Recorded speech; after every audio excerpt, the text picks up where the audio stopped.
ദ്വാരപാലക ശില്പങ്ങൾക്ക് സ്വർണം പൂശുക എന്ന പേരിൽ എന്താണ് ശബരിമലയിൽ സംഭവിച്ചത്?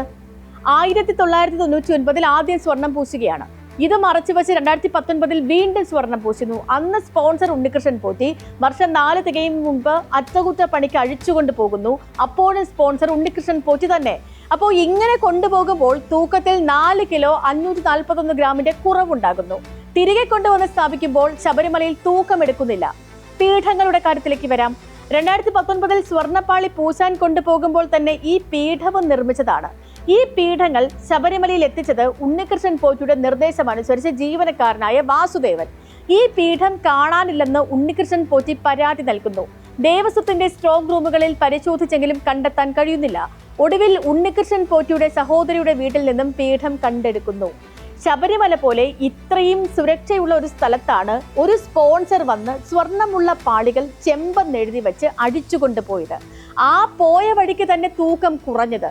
ശബരിമലയിലേക്കായി നിർമ്മിച്ച പീഠം സ്വന്തം കസ്റ്റഡിയിൽ വച്ചത്. അതിനുശേഷം കാണാനില്ലെന്ന് പരാതി നൽകി. സ്പോട്ട്ലൈറ്റ് ആരംഭിക്കുകയാണ്. പൊന്നിൻ തേവരെ ചെമ്പാക്കുന്ന പോറ്റിമാർ. ശബരിമലയിൽ ദ്വാരപാലക ശില്പങ്ങളുടെ പേരിൽ സംഭവിച്ചത് സസൂക്ഷ്മം പഠിക്കേണ്ട കാര്യങ്ങളാണ്. ക്ഷേത്രങ്ങളുടെ കാവൽക്കാരാണ് ദ്വാരപാലകർ. ശബരിമലയിൽ ഇവർ അയ്യപ്പന്റെ ഭൂതഗണങ്ങളിൽപ്പെട്ടവരാണ്. ചെമ്പ് പാളികളിൽ പൊതിഞ്ഞാണ് ദ്വാരപാലകരെ സൂക്ഷിച്ചിരിക്കുന്നത്.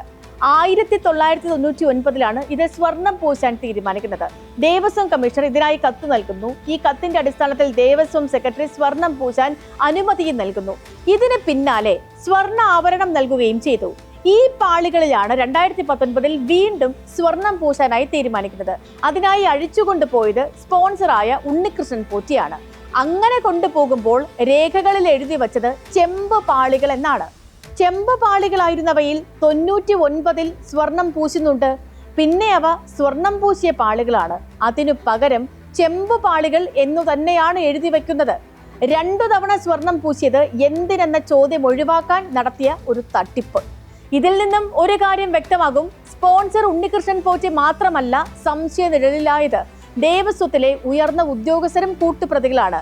അങ്ങനെയെങ്കിൽ 2019 ഈ പാളികൾ അഴിച്ചെടുക്കുമ്പോൾ ചെമ്പ് പാളികളെന്ന് രേഖയുണ്ടാകില്ല. 2019 പിന്നീട് നടന്നത് എന്താണെന്ന് ഇനിയും വ്യക്തമാകേണ്ട കാര്യങ്ങളാണ്. എന്നാൽ അതിനുശേഷം സംഭവിച്ചതാണ് കൂടുതൽ ദുരൂഹം. ദ്വാരപാലക ശില്പങ്ങളിലെ സ്വർണ്ണപ്പാളികൾക്ക് വിള്ളലുകളും കീറലുകളും ഉണ്ടാകുന്നു. നിറം മങ്ങുന്നു. 2019 ഇവ സ്വർണം പൂശിക്കൊണ്ടുവന്ന് 2 വർഷം തികഞ്ഞപ്പോൾ തന്നെ സംഭവിച്ചതാണിത്.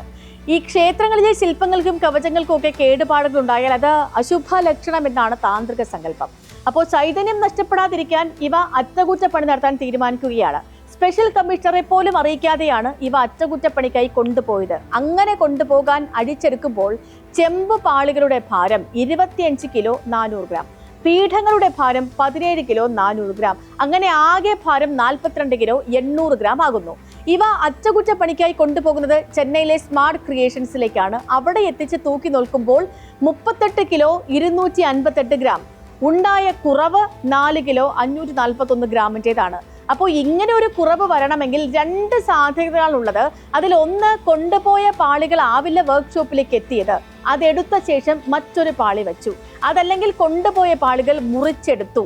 4 കിലോ 541 ഗ്രാമിന്റെ കുറവ് വരാൻ ഇതല്ലാതെ മറ്റൊരു സാധ്യതയുമില്ല.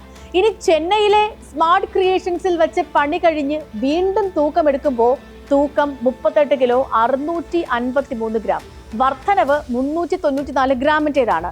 അറ്റകുറ്റപ്പണിക്കു ശേഷം 394 ഗ്രാം സ്വർണം മാത്രമാണ് കൂടുതൽ ഉപയോഗിച്ചതെന്നാണ് ഇത് വ്യക്തമാക്കുന്നത്. അപ്പോഴും ആകെ തൂക്കത്തിൽ 4 കിലോ 147 ഗ്രാമിന്റെ കുറവുണ്ട്. ഇവ തിരികെ കൊണ്ടുവന്ന ശേഷം ശബരിമലയിലേക്ക് തൂക്കി നോക്കുന്നില്ല. അതുതന്നെയാണ് ഇതിൽ ഏറ്റവും വലിയ ദുരൂഹതയും. തൂക്കം നോക്കിയാൽ കുറവുള്ളത് രേഖകളിൽ വരും. അതൊഴിവാക്കാൻ തൂക്കം നോക്കാതെ തന്നെ ഇവ ഘടിപ്പിക്കുകയാണ് ഉണ്ടായത്. 2 ദ്വാരപാലക പീഠങ്ങൾ കൂടി നിർമ്മിച്ചിരുന്നു എന്നും അവ ഇപ്പോൾ കാണാനില്ല എന്നുമാണ് സ്പോൺസറായ ഉണ്ണികൃഷ്ണൻ പോറ്റി വെളിപ്പെടുത്തിയത്. ശബരിമലയിലെ അയ്യപ്പ സംഗമം നടക്കുന്നതിന് 5 ദിവസം മുൻപായിരുന്നു ഈ വെളിപ്പെടുത്തൽ വരുന്നത്. ഇതോടെ ദേവസ്വം ബോർഡ് പ്രസിഡന്റിനെയും ദേവസ്വം മന്ത്രിയെയും കള്ളന്മാർ എന്ന് പ്രതിപക്ഷം വിളിച്ചു. ശബരിമലയിലെ സ്വർണം അടിച്ചു മാറ്റിയവരാണ് അയ്യപ്പ സംഗമം നടത്തുന്നത് എന്ന പ്രതിപക്ഷ നേതാവ് തന്നെ പറയുകയും ഉണ്ടായി.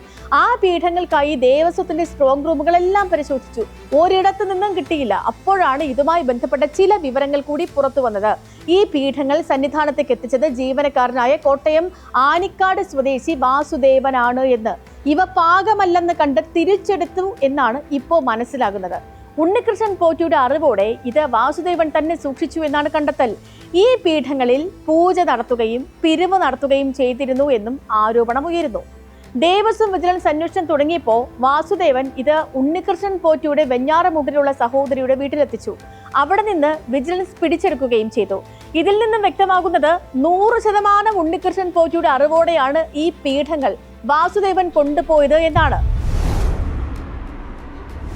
സ്വർണം പൂശാനുള്ള സ്പോൺസർഷിപ്പ് 2 തവണ ഏറ്റെടുത്തപ്പോഴും ഉണ്ണികൃഷ്ണൻ പോറ്റി വ്യാപകമായി പണപ്പിരിവ് നടത്തിയെന്ന ആരോപണമുണ്ട്. ഈ സ്വർണ്ണപ്പാളികൾ 2ാം തവണ കൊണ്ടുപോകുമ്പോൾ assistant executive officer Hemanth, administrative officer Srinivasan, തിരുവാഭരണം special commissioner Rejilal, Devaswom vigilance SI Rakesh, വിജിലൻസിൽ നിന്നു തന്നെ 2 ഉദ്യോഗസ്ഥർ, ദേവസ്വം ഗോഡ് സ്മിത്ത്, ദേവസ്വം ഗാർഡുമാർ ഇവരൊക്കെയും ഒപ്പമുണ്ടായിരുന്നു. ആദ്യഘട്ടത്തിൽ ഈ സുരക്ഷാ മാനദണ്ഡം പാലിച്ചിരുന്നില്ല എന്നാണ് കണ്ടെത്തൽ. തൂക്കം കുറഞ്ഞതിനുള്ള കാരണം കണ്ടെത്തുന്നതിലൂടെ മാത്രമേ പിന്നണിയിലുള്ള പ്രതികൾ വെളിച്ചത്ത് വരികയുള്ളൂ. ഓണം പൂജകൾ കഴിഞ്ഞ് നടയടയ്ക്കുന്ന ദിവസം കൊണ്ടുപോയി കന്നിമാസ പൂജയ്ക്ക് നട തുറക്കുമ്പോൾ സ്ഥാപിക്കാനായിരുന്നു പരിപാടി. ശബരിമല പോലെ അതീവ സുരക്ഷിതമായൊരു ഇടത്തിൽ നിന്ന് എങ്ങനെയാണ് ഇത്ര വലിയ വീഴ്ച സംഭവിക്കുന്നത് എന്നാണ് ചോദ്യം. ഹൈക്കോടതി നേരിട്ടിടപെട്ട് കാര്യങ്ങൾ തീരുമാനിക്കുമ്പോൾ പോലും അതിനെ മറികടക്കാൻ പല വഴികളും ഉണ്ടെന്നാണ് ഇത് വ്യക്തമാക്കുന്നത്. തേവരുടെ ആനയെ കൊണ്ട് കാട്ടിലെ തടി മോഷ്ടിക്കുന്നവരുടെ പാരമ്പര്യം അവസാനിക്കുന്നില്ല. ശബരിമല വിശ്വാസങ്ങളുടെയും ആചാരങ്ങളുടെയും മൂലസ്ഥാനമാണ്. അവിടെ പോലും തട്ടിപ്പ് നടത്തുന്നവർക്ക് ഒരു വിശ്വാസം തടസ്സമാകുന്നില്ല എന്നുള്ളതാണ്. സ്പോൺസർ പോലുള്ള വേഷങ്ങൾ കെട്ടി വരുന്ന അവതാരങ്ങൾക്ക് മുന്നിൽ കവാത്ത് മറന്നു നിൽക്കുന്ന സുരക്ഷയ്ക്കും ചുമതലപ്പെട്ടവരുണ്ട്. സ്പോട്ട്ലൈറ്റിന്റെ മറ്റൊരു വിഷയമായി വീണ്ടും നാളെ ഇതേ സമയം.